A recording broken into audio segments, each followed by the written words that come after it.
মহিলা ছিল বনী ইসরায়েলের, পাপিষ্ঠা নারী, শরীরের বিনিময়ে পয়সা নিত।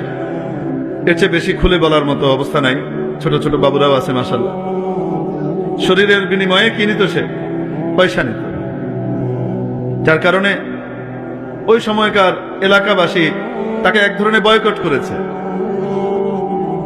তার সাথে তেমন সম্পর্ক রাখতো না ভালো মানুষরা। একদিন সে রাস্তা দিয়ে হেঁটে যাচ্ছে জঙ্গলের মধ্য দিয়ে, তো প্রখর রোদের মধ্যে তীব্র গরম। ওই মহিলা দেখে একটা কুকুর ইয়েলহেসু হাঁপাচ্ছে, তার জিভ বেরিয়ে এসেছে। কুকুরের যখন খুব পিপাসা পায় তখন তার জিভ বেরিয়ে আসে এবং সে হাঁপাতে থাকে এক ধরনের। পাশেই কুয়া, কিন্তু কুয়ার পানি এতটা নিচে যে কুকুর নাগাল পাবে না, নাগালের বাইরে। মহিলা করলেন কি, এই কুকুরের এই কষ্টটা দেখে তার প্রতি দয়াদ্র হলেন। আমি যে আল্লাহর সৃষ্টি, এই কুকুরও সে আল্লাহর সৃষ্টি। আমার তো কিয়ামতের দিন হিসাব হবে, কুকুরের তো কিয়ামতের দিন হিসাব নাই। আমার জন্য জান্নাত জাহান্নামের ব্যাপার আছে, তার জন্য তো কিছুই নাই। সে কষ্ট পাচ্ছে।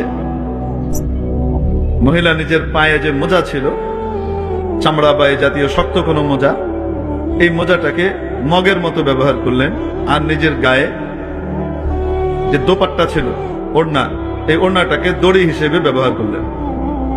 বেঁধে নিচ থেকে পানি উঠিয়ে কুকুরকে পান করালেন। মহিলা চলে গেলেন। আল্লাহর কি কুদরত, ওই রাতে মহিলার ইন্তেকাল হয়ে যায়।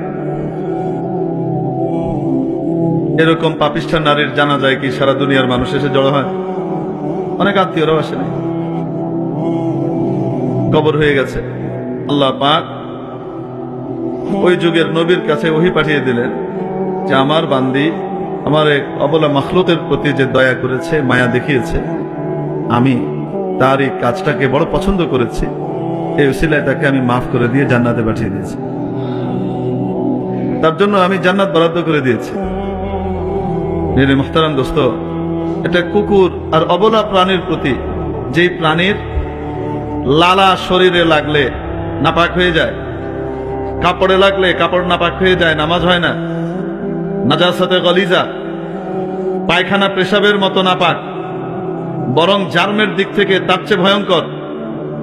এই জার্ম দূর করার জন্য নবীজি সাল্লাল্লাহু আলাইহি সাল্লাম, কুকুর যদি কোনো পাত্রে মুখ দেয়, তাহলে নবীজি ওই পাত্রকে পরিষ্কার করবার জন্য 7 বারও ধুতে বলেছেন। কোন রিওয়ায়াতে 8 বারের কথাও আছে, কোন রিওয়ায়াতে আছে উলাহুন্না বিত্তুরাব, কোন রিওয়ায়াতে আফিরু সামিনাতা বিত্তুরাব, কোন রিওয়ায়াতে উখরাহুন্না বিত্তুরাব। 7 বার ধো, তার ভিতরে 1 বার মাটি দিয়ে মাজো। এটা পবিত্র করার জন্য না, পবিত্র তো 3 বারই হয়ে যায়, 3 বার ধুলে পবিত্র হয়ে যায়। কিন্তু কুকুরের লালার ভিতরে এমন জার্ম আছে যে জার্মের কারণে সেটা 3 বার ধোয়ার দ্বারা পরিপূর্ণভাবে চলে যায়, এরকম না। এটাকে মাটি দিয়ে মাজতে হয়, খুব ভালোভাবে ধুতে হয়। এরকম একটা জঘন্য প্রাণীকে পানি পান করানোর কারণে আল্লাহ রাব্বুল আলামিন এই পাপিষ্ঠা নারীর সমস্ত পাপ মাফ করে দিয়ে জান্নাতে পাঠিয়ে দিয়েছেন।